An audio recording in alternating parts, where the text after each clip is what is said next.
shit. All righty. It's Moby back with you. We're doing 5 questions with Moby on a Friday. Today's guest is none other than KP, Kevin Porter. What is happening, Kevin Porter? What's happening?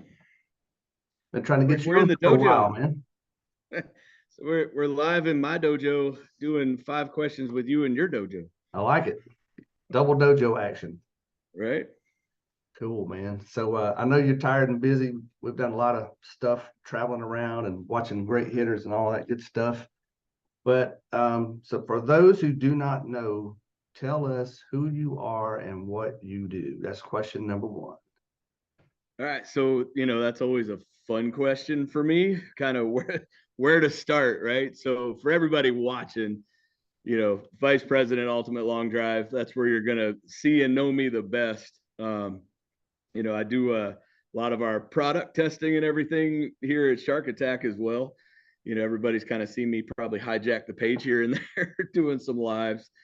And to get to know me a little bit, I mean, I run a big 1,000-acre cattle farm here in Virginia. Raising the boys. I teach PGA Junior League. I got 50 kids down at the Gauntlet, run lessons out of there, run the Ultimate Long Drive Academy here in the dojo behind me.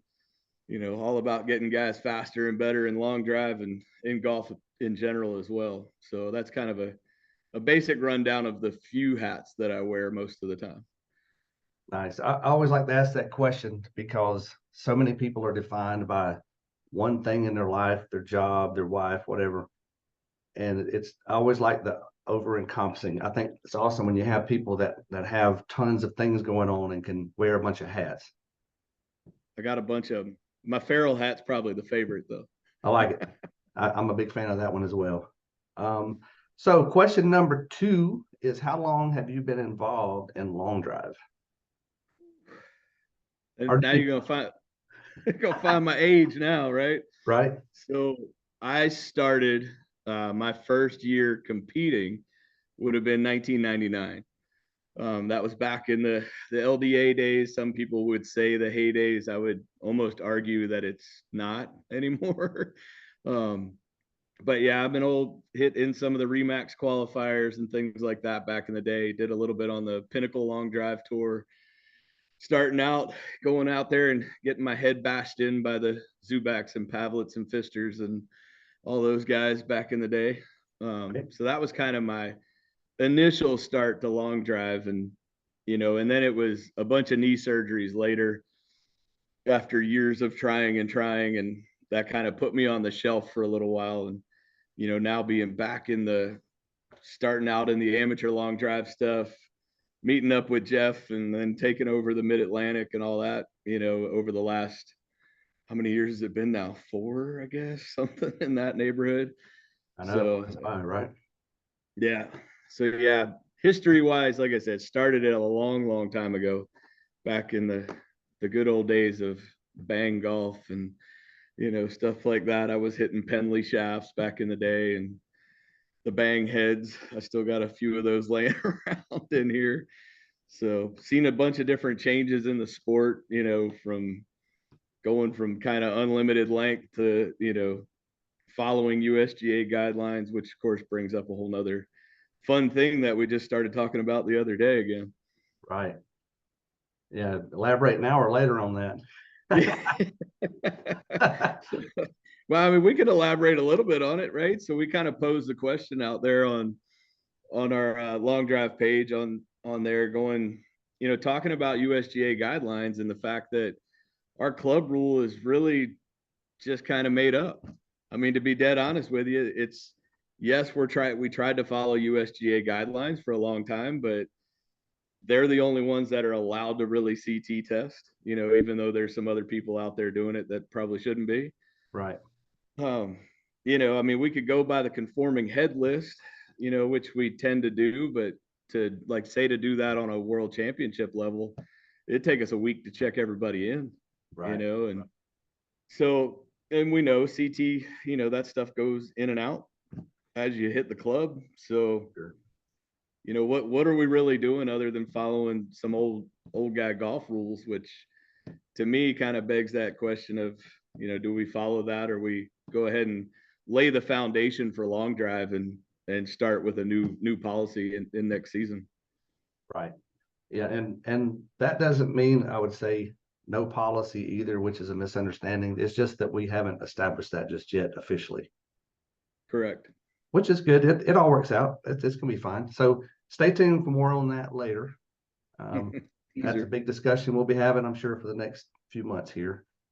Also, KP, question number 3. What is your longest ball in competition, if you know?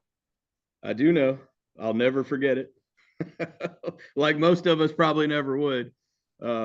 Yeah, so I went 413 back in, I think it was 02. I don't know that I remember the year, so to speak, back then, but that was the best ball I had ever hit, and I lost. That was in a regional qualifier, and I lost on that 413 ball. Where was that at?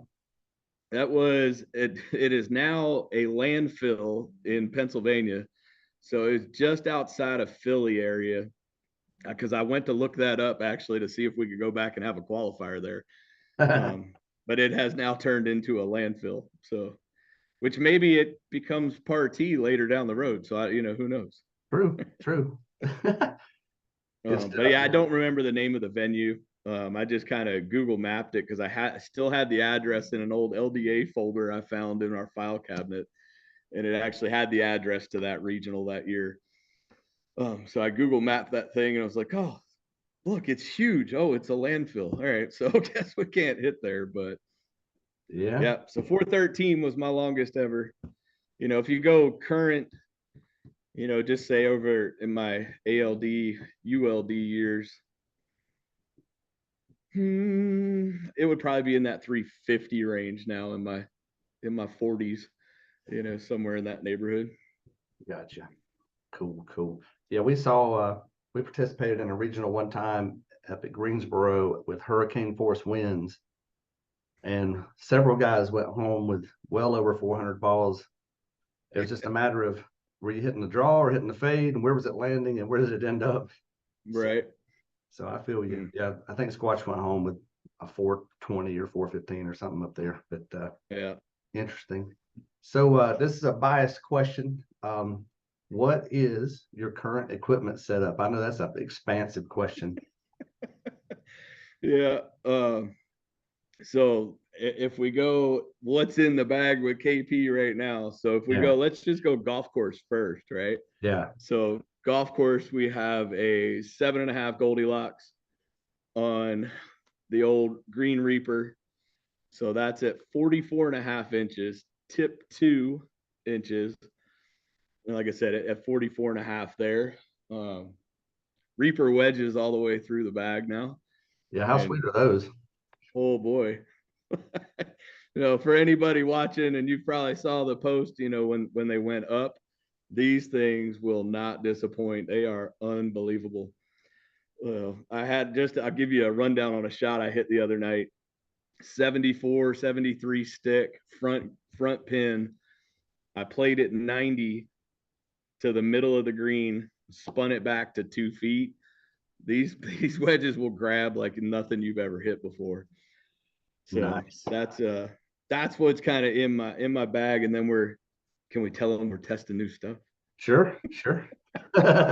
we got maybe a little prototype 7-iron in the bag, but that's as far as I'll go with that. Right. In the long drive bag, we're nothing but ferrules at the moment. We're on a cherry dark ferrule that I'm working with. My old butt can't quite hit that 3.5 as well as I used to, but it's close. And then ferrule, either cherry or violent, just depending on the day. Usually the violent's the go-to with that one.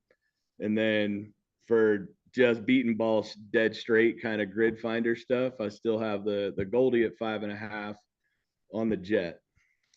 Yeah. So Yeah, it's a sneaky good one.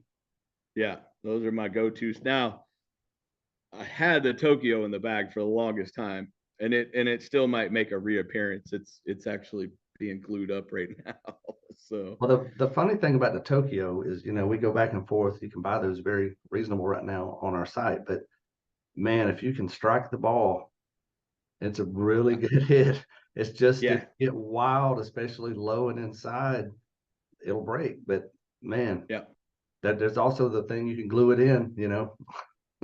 Yeah, I mean, for anybody out there that's looking for a good deal on a head, that Tokyo head's phenomenal, especially if you're a ball striker. Like I said, if you're a heel guy, stay away from it because you're gonna break it quick. Yeah. But if you live center to even just a little high toe side, that thing will last. I mean, I find my setting, I glue it in, and it's golden. I mean, I've had thousands and thousands of balls through that head before it gives up. So Yep. That's exactly right. So this will be an interesting question. I want to hear from you because you're going to have a different take on it. But we talk a lot about golf and fitness and instruction and all that. But on a daily basis, what do you do to improve yourself? whew, are we talking golf or are we talking We're just talking in golf life? mostly. I mean, it could be physical too, but specifically, I'll tell a lot of people to do something golf related every day, whether it's swinging a broomstick, Yeah, swing a jet stick, whatever, something. Even if you can't go to the course or to the range, you can make yourself better. yeah. So that's actually really good. I mean, on the golf space, as far as for me, I'm lucky, so to speak. So for anybody that doesn't know, like I said, we kind of touched on it a little bit in the beginning where I work on a cattle farm here. So what people might not realize is farm work is one of the most rotational exercises you'll ever do. I mean, whether it comes from, tossing hay bales into the back of a truck or tossing them into the hayloft or, swinging hammers or anything else. I mean, just, even getting into weed eating or whatever it might be, we do so much rotational work day to day on the farm. For me, I don't have to hit as many balls, right? Because I'm always doing something strength and rotational just every day I wake up.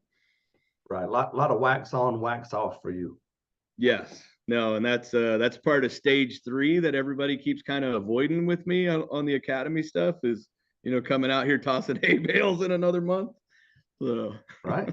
Hey, yeah. If you don't want to get faster, by the way, you need to see KP. If you're not near KP, come see me. But yeah. no lie, folks. Everybody we've ever worked with has gotten faster. I can't think of anybody who did not. I mean, maybe Nope. they passed out halfway through or something. Yeah. I have one guy on my board of all time of everybody on that board right there in front of me. There's one guy that didn't pick up speed. Now, top speed.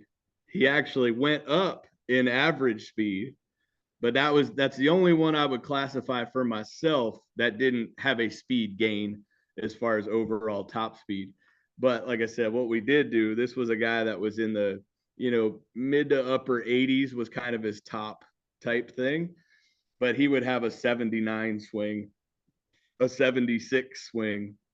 And what we did was we brought every swing to in the 80s, right? Right. While we didn't kind of capture that, top speed that I was looking for, our gains are across the board. And actually, his ball speed went up that day as well. Yeah. Right. But, Right. but I will be dead honest. That's the only one that's ever not gone up at least a few miles an hour on his top end. Yeah. So, Exactly. All right. Cool. So here's the last question, the biggie for you. Actually, it's question number 6. We're getting expansive with you. okay. So what is next for KP? Whew. What's on the plate? Worlds. Yep. World Championship, baby. October 4th through the 8th. Make sure you get signed up there. I mean, that's the biggest thing on my radar right now is checking all the boxes, as people that may know me from last season, it was a whirlwind getting thrown in 4 weeks before Worlds and trying to pull that whole thing off. And, thanks to everyone here on the channel and, throughout everywhere that helped me get that thing to not look like a disaster. This year we've had a year to plan for it. That's what's next for me. And truthfully, I mean, next season, I have so much already, in my brain processing for next season, trying to make this sport inclusive for everyone, growing every side of it. I mean, I have things that are lined up in the adaptive side, just there's so much stuff that I want to keep growing the sport itself and not just for, the top 5 guys on the planet to have fun. Yep, that's what separates us from the other things, man. Is we're really willing to be diverse. We want to be encouraging for everybody to have a place to compete. And we may give you a hard time because we love you, but we really want you to be a part of it. Yeah. We got ages and divisions for everybody, so be a part of it, man. And if you're not going to hit, come watch it. Columbia, Yes, sir. South Carolina, that's convenient for most of us.